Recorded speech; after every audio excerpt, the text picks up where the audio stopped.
Heavy fighting continues in eastern Ukraine with drone and missile attacks on major cities and infrastructure. Russia's President Putin is leading his war of aggression no matter the cost.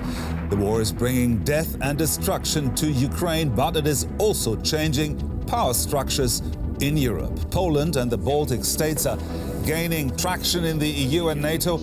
Many Eastern Europeans are taking responsibility and display leadership, while Western Europe appears to dither. We ask, the war in Ukraine, is Eastern Europe leading the continent's response?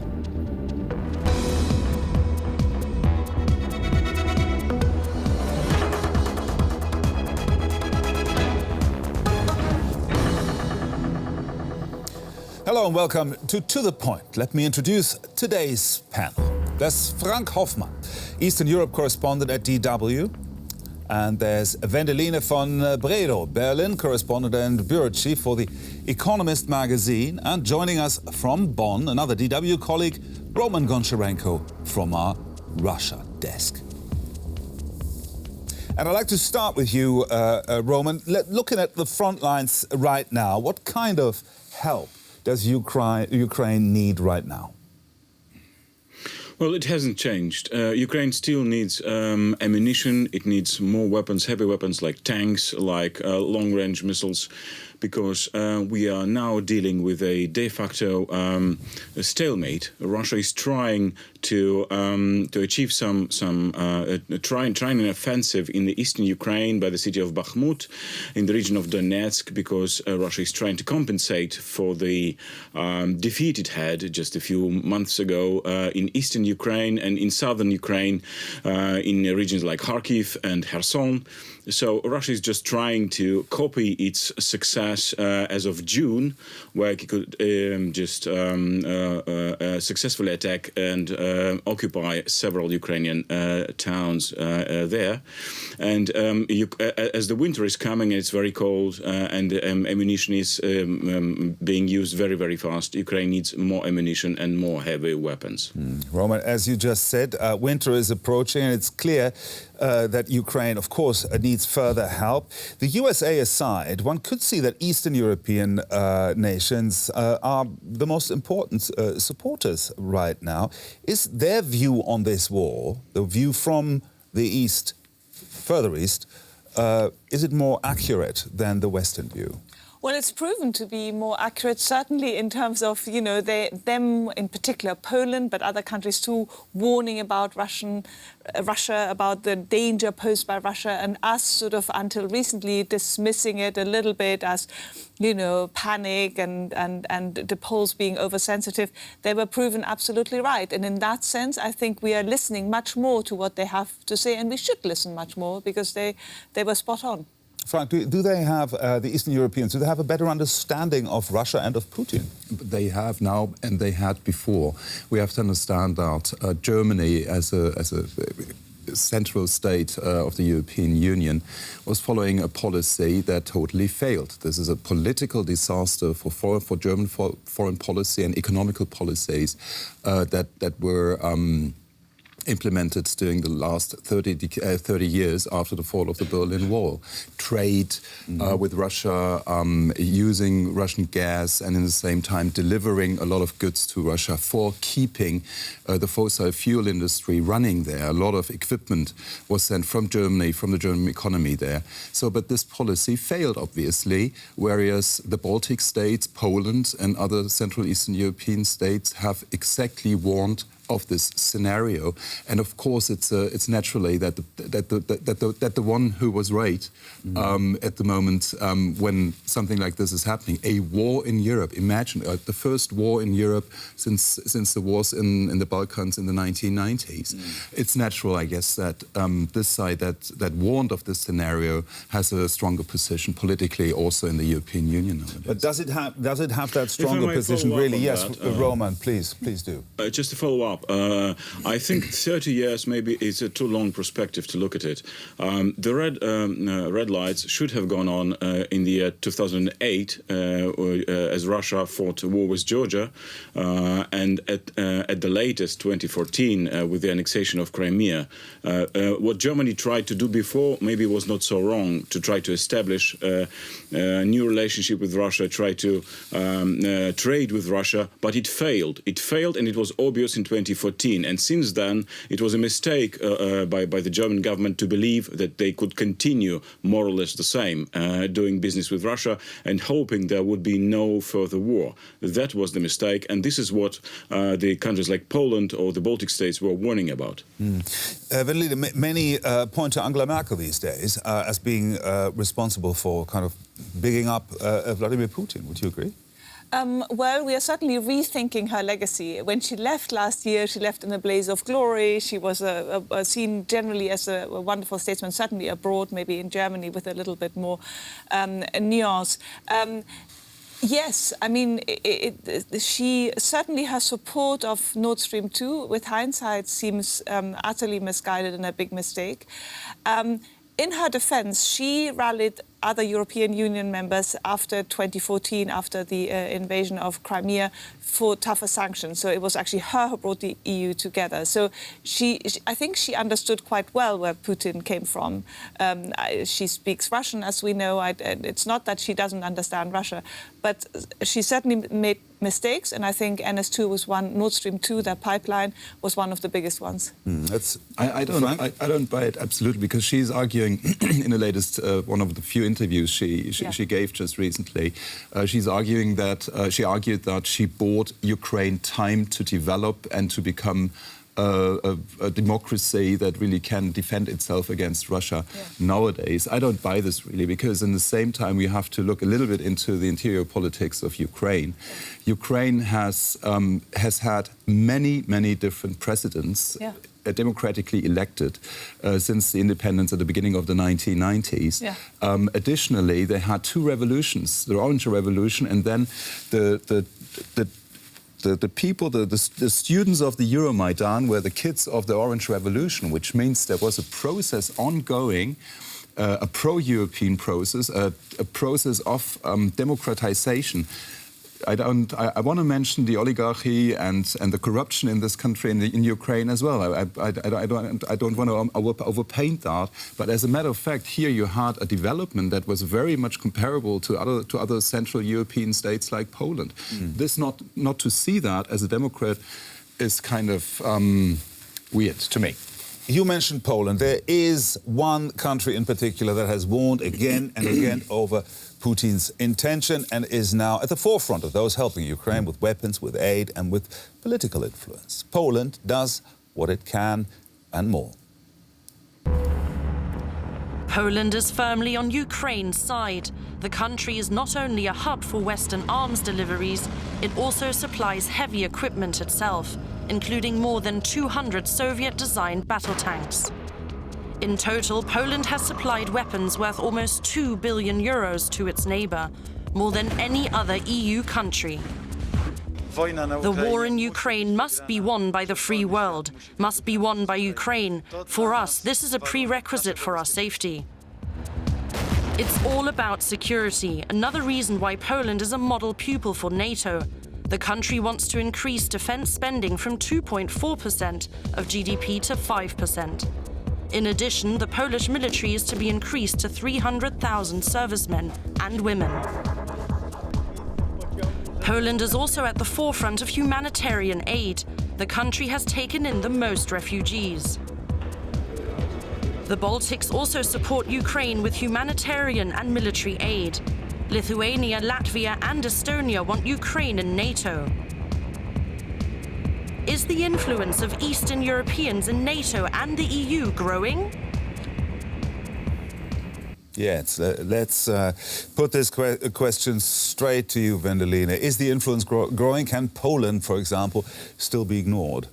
No, Poland cannot be ignored, and its influence has grown. It was proven right. It is doing, in proportion to its size and its economic power, probably more than nearly all other countries, maybe the Baltic states excluded. So Poland should be heard, and certainly the power, the center of gravity is shifting eastward. But France and Germany still remain the motor of the EU and the most important countries. Certainly the Weimar Triangle, Poland, France and Germany, is something that may be revived. I mean, I think the jury is still out because it had been sort of quite a viable format and then crumbled. But certainly something is changing or has already changed. Frank, you have reported from, let's call it the Visegrad states, right? That's Hungary, the Czech Republic, Slovakia and Poland. Can these four, for example, maybe including the Baltic states, can these be viewed as a coherent bloc inside the EU? Not when you see Poland and Hungary at the moment, because Mr. Orban, the Prime Minister of Hungary in Budapest, is following a pro-Russia policy, and they're still try to keep certain ties with the Kremlin.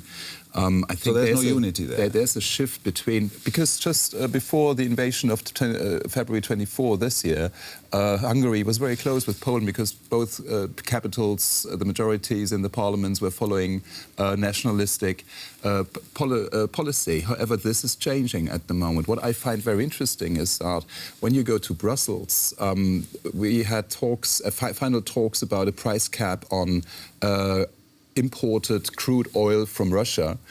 And there was a good chance the first time since the invasion of February 24 that Germany would be overruled by a relative majority in Brussels, including these Eastern European central states that you just mentioned. That's interesting because this shows a power shift in the structure of the European Union and in the institutions. And this is practically what the founders of the Lisbon Treaty, which is the current basis of the European Union, had in sight. Roman, how do you see this? Do you see a palpable growing influence of the Eastern European states and the Baltic states in the EU and also inside NATO? Yes, I do see that. And it started before this Russian invasion in Ukraine. It started after Brexit. When Great Britain left the European Union, the influence of Eastern Europe started to grow. But of course, countries like Germany and France remain the biggest and most powerful countries economically and militarily. I think we should look at it like these countries, like Poland, like the Baltic states. We should also not forget Romania, which is doing a lot for Ukraine. I've been there and I saw how much it does to help Ukraine as a neighboring country, to take refugees. Military help is coming through Romania also. These countries understand Russia very good because they have a very long relationship with the former Soviet Union. They know what Russia thinks and how dangerous it is, what we are seeing now since the Russian invasion. And these countries also remember what Russia said about a year ago when it practically demanded the NATO East expansion to be turned back. This is just remember the document that Russia presented. They wanted the situation of 1997 back again. So these countries understand what is at stake. And maybe one more point. We should not just look at Eastern Europe. We should also look further north to countries like Sweden and Finland that are joining NATO. And their joining NATO is also making a shift within the alliance. So maybe I'm wrong, but I think that we are now facing that this Eastern Europe and Northern Europe is something like Western Germany during the Cold War. It is the front. This is where things are developing, where decisions are taking, and this is where the military mind is also being assembled. Now, I think we've clearly established that there is a power shift inside the EU and also inside NATO. Vendeline, how do the Western partners, namely France and Germany, see this power shift? Because they've created the vacuum, really, for others to fill. Absolutely. Well, first of all, the French and the Germans at the moment, it's not the easiest relationship between Paris and Berlin. So that sort of, in a way, contributes to strengthening the Eastern Europeans. I think there's a lot of goodwill, but some of these governments are quite difficult to deal with. In particular, the Polish government. Poland has been heroic in so many ways in this conflict, but on many other issues, particularly the rule of law, judges, judicial reform, there are tensions with Brussels. So it's not an easy relationship, but I think everybody acknowledges that Eastern Europeans have an important voice and one that we should listen to much more than in the past. Do you agree? Well, speaking of important voices, maybe just one short remark. The Estonian leader, Kaja Kallas, is very present in the media, and she does some very tough statements, and some even see her as the new Angela Merkel, like a leader of the Western Europe or free world.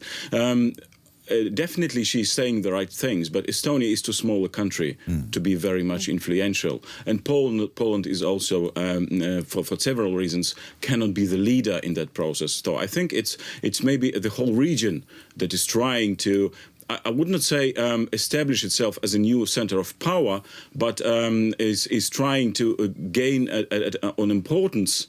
If we look at it just maybe to spread the influence, not just to Germany and France, but to Eastern Europe as well. Frank, let me just come back to Frank. Would you agree that the Western states actually welcome more Eastern European leadership? As a form, yes, and also democratically speaking, this should be the case, because you have a certain amount of millions of people, EU citizens living in this part of the European Union, and they need representation.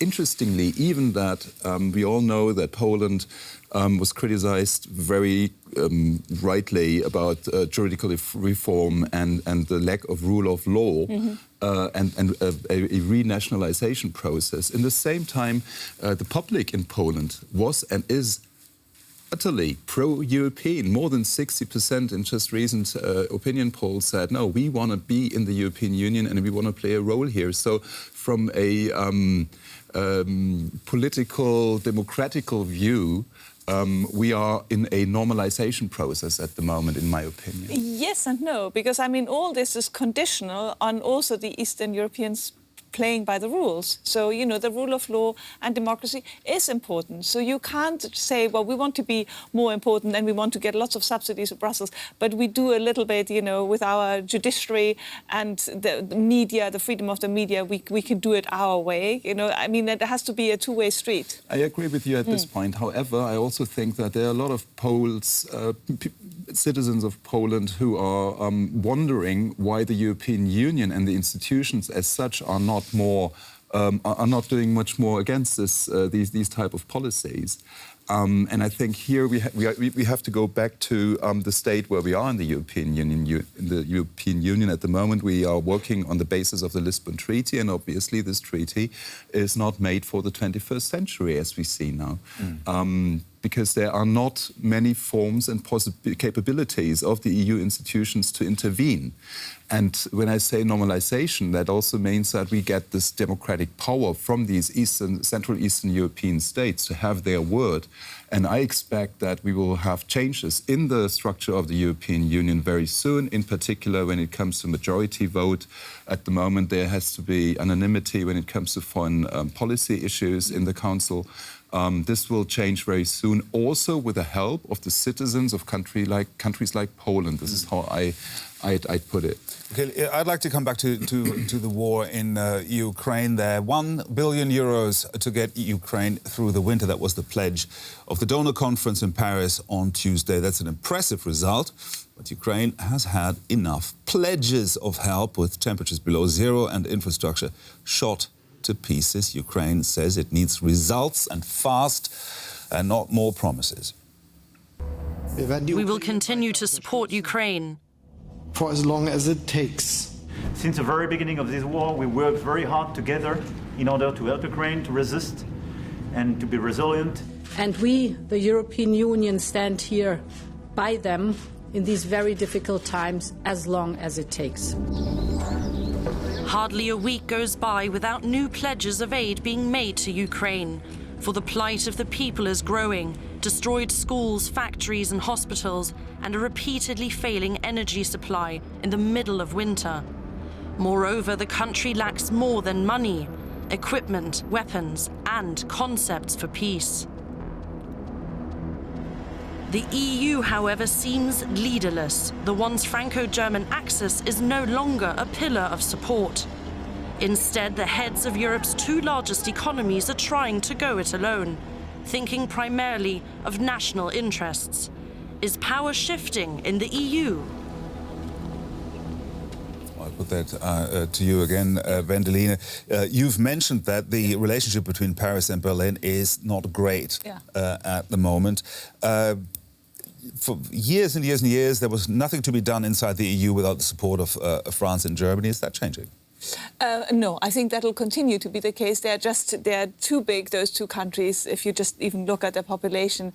But it could be expanded to a triangle with Poland. But for that, I think the Polish government needs to either change or be a bit more collaborative. So the short answer is no, it's not completely changing, but it's going to be still different with a stronger Eastern European voice. Frank, Germany, many point to Germany as being the main culprits in sort of blocking more help, more and faster help to Ukraine. Is that the view from Eastern Europe as well? I think when it comes to supply of weapons, definitely yes. However, I think many people in Central Eastern Europe do understand that Germany, as the biggest economy of the European Union, is helping automatically a lot when the European Union is helping a lot. And we just agreed on a package of 16 to 17 billion euros of help for Ukraine as of January 23. And that was agreed with Germany, of course. It's an interesting figure because with this package that is mainly a broader financial help for Ukraine as a structure to exist, for this wartime economy to move on and help people that are suffering terribly at the moment. The European Union surpassed the United States when it comes to numbers in help as of next year. Of course, the United States is still the main weapon supplier, but you cannot. The weapons are one thing, and the military aid is one thing. And to keep this wartime, this nation in war times running is another very important issue, obviously. And I think people in Central Eastern Europe do see that, and I think what is a little bit hard to understand for many in Central Eastern in Central Eastern Europe, in these EU countries, is that the shift Germany made politically since February 24 is a really major shift. Let's start with that the Federal Republic never or tried not to export weapons into war-torn regions of the world. That has changed completely, and I think at the end of the day, we will have to see when this war is over, who helped with what, and then we can restart to integrate the European Union again. I want to put this question to Roman as well. Roman, do you agree that there is understanding in Eastern and Central and Eastern Europe for, let's say, Germany's reluctant position? Well, there was danger of misunderstandings, and there was a lot of criticism in Eastern Europe of the German position after the Russian invasion and before. But things have changed, as Frank absolutely correctly just said. Look at the figures. The recent figures show us that Germany is number one weapons supplier to Ukraine in the European Union, and in the whole world is number 3 after United States and United Kingdom. And we remember Germany was very reluctant even to allow countries like Estonia to deliver former Eastern Germans howitzers to Ukraine. This has changed completely, and I think this is something Ukraine very much appreciates.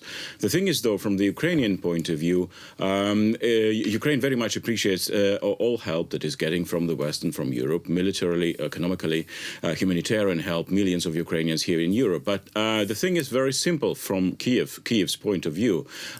You should give us more weapons so that we can stop this war sooner, because there is not much time for us. The winter is there, it's cold, the fighting continues, Russia is not giving up. So instead of sending us blankets and whatever, just send us better tanks and planes or military jets. And this is probably something we will see next year. Okay, I'd like to interrupt you here because we're running out of time.